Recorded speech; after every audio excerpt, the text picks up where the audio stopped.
Selalu ada yang mengharukan di momen pernikahan bagi mempelai yang menikah, termasuk juga yang dialami wanita ini. Di hari pernikahannya, pengantin wanita bertemu pertama kalinya dengan sang ayah. Sang ayah hadir untuk jadi wali nikah putrinya. Kisah haru itu dibagikan pemilik akun TikTok 10 Nisa Yolanda. Wanita bernama Nisa ini membagikan foto momen pernikahannya. Tak hanya itu, Nisa juga menunjukkan percakapan dengan ayah kandungnya itu. Ada pula foto bersama sang ayah. Pertama kali ketemu ayah kandung saat acara pernikahanku. Di sini, aku sudah mulai kontakan buat mastiin kalau memang ayah aku bisa datang di hari pernikahanku, ucap akun tersebut. Karena baru ketemu pertama kalinya, Nisa merasa asing dan kikuk.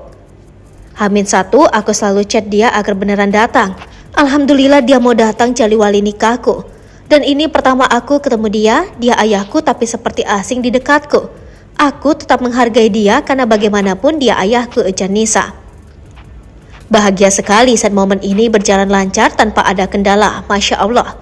Aku masih kayak mimpi, oh beneran ayahku, mau jadi wali nikahku yang aku pikir dia nggak akan datang paparnya. Nisa dan pasangannya terlihat serasi mengenakan busana serba putih.